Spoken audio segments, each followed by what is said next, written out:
The Dallas Stars are moving on to round two of the Stanley Cup playoffs. They take down the Minnesota Wild by a score of 4-1 on Friday night in game six, a game that was dominated once again by Jake Oettinger coming off of a shutout in game five at home. He saves 22 of 23 shots, not surrendering a goal until the final minutes of the third period, but also another night where he gets the proper offensive insurance from the team in front of him. Roope Hintz with his fifth of the postseason. Wyatt Johnston, the 19-year-old rookie who had 24 in the regular season, he gets his first Stanley Cup playoff goal.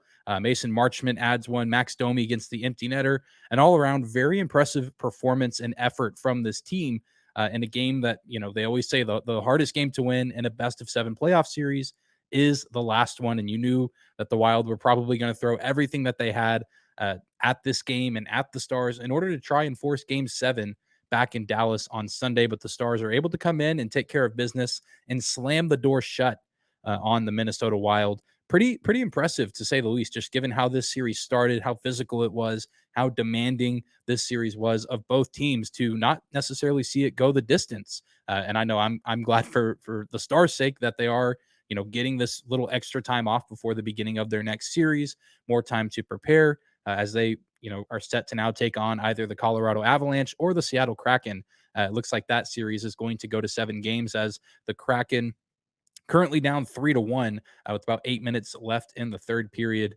Colorado winning that one. So the Stars, it seems like, are still going to have to wait a little bit to see who they'll be playing in round 2, but their ticket is secured. And it was a pretty shaky start to the whole series. We see Joe Pavelski go down in that first game after that hit from Matt Dumba, but the Stars were able to rally and respond for the most part after that. Not a great game 3 a week ago, but they found a way to corral themselves. And again, I think so much of it has to do with the fact that they took advantage of their special teams opportunities, 0 for 2 on the power play in game 6, but also went 2 for 2 on the penalty kill and outright dominated the special teams battle from start to finish of this series, executing on the power play, not really giving the Wild too much to look at when they had the extra man on the ice.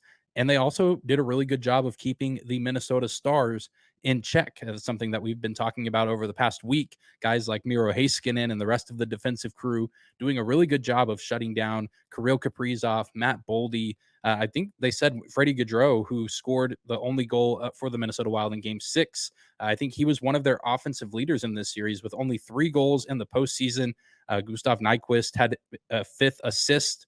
And so, it was guys from Minnesota that you didn't really expect to see leading the way. And it was just a silent 6 games for the guys you expected on that team to be carrying the load offensively, which was really shocking, but also a testament to Jake Oettinger, Miro Heiskanen, Esa Lindell, and the rest of that defensive crew. And even guys like Ryan Suter, who I know Stars fans like to be critical of, but he had a pretty decent series, especially in the back half and especially in game 6. I think he looked his best in the final game of this series. The former Minnesota Wild player playing maybe some of the best hockey of the season for himself in one of the games that mattered the most. But I've heard a lot of people say, and I feel like there's some truth to it. Obviously, it's going to be easier said than done, but I've heard a lot of people say, the winner of this Dallas-Minnesota series would not shock me if you see them win the West and maybe, make it to the Western Conference Finals and potentially win the entire side of the Western bracket. And then, it's a matter of who you face on the East side. But I think that, if the Stars can win this series,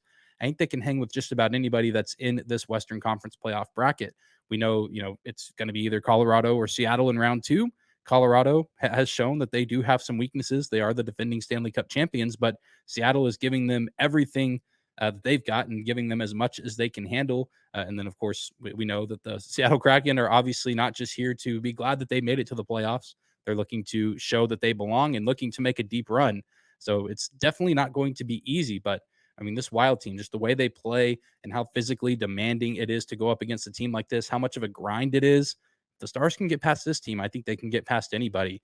And I know that they're excited to hopefully get Joe Pavelski back. Hopefully he's ready to go and fully cleared from his concussion after this break. I don't know when game 1 of this next series will be, but hopefully he will have had enough time to recover, get reacclimated with the team and practice and be ready to go. Because I think that he just adds a whole new dynamic to the team offensively and Tyler Seguin, obviously tip of the cap there, as he filled in excellently on that top line with Roope Hintz and Jason Robertson. But I think that is another dynamic. You get Pavelski back on that top line, and then you can put Seguin down with Mason Marchment, who's starting to play pretty well. A very timely goal at the end of the second period to really change the game. I mean, you look at how that third period went, and I think there would have been a lot more uneasy feelings with a 2-1 lead after Minnesota scores their goal rather than that 3-1 lead.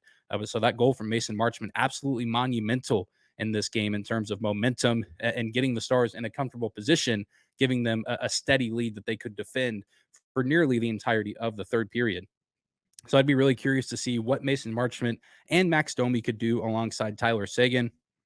And I think the offense is firing on all cylinders right now with guys like Hintz. Now, like I said, 5 goals in the postseason. I think he's up to 12 points.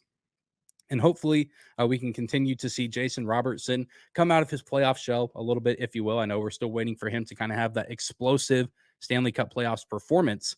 But now that they've ensured themselves at least one more round here in the playoffs. So that gives him even more time to find a moment to be great, which is really exciting to think about. And just a really nice change of pace after where this team ended last year. Heartbreaking overtime defeat in Game 7 against the Calgary Flames.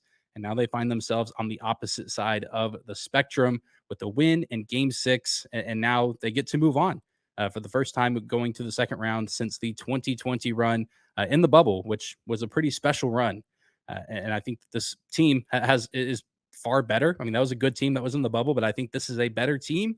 And I think that they play better on both sides of the ice. And so I really do think if they continue to play well together and continue to improve themselves here in the playoffs, and if they can stay healthy, I think that they can make some pretty special things happen. But just wanted to get something out quick after this game. I know it's late on Friday night, not a full episode, but figured had to acknowledge the win to some degree. And we will have something out on Monday, a little bit more full length. And I guess we won't know who the Stars play in the next round, or maybe we'll have a better idea. I don't know when Game 7 of Colorado Seattle is supposed to be played, but maybe we'll have a little bit better of an idea when that matchup is going to take place, who the Stars will be playing. But we'll have a full episode on Monday, likely up either Sunday night or Monday morning. But thank you guys for tuning into this, for supporting me all throughout the series. Lots of likes, comments, really kind words from you guys, which I truly do appreciate. None of this can really happen without people listening and watching. So I'm excited that we get to keep this train rolling here through the postseason and continue to put out this kind of content for you guys every Monday through Friday. So be sure to check us out here on YouTube, or you can also find Locked On Stars wherever you get your podcast at, whether that be Apple, Spotify, you name it. You can also find us on social media. Just type in the show name Locked On Stars on Twitter and Instagram, and you can find us on there as well. But I hope you guys have a fantastic weekend, and we will see you back here on Monday.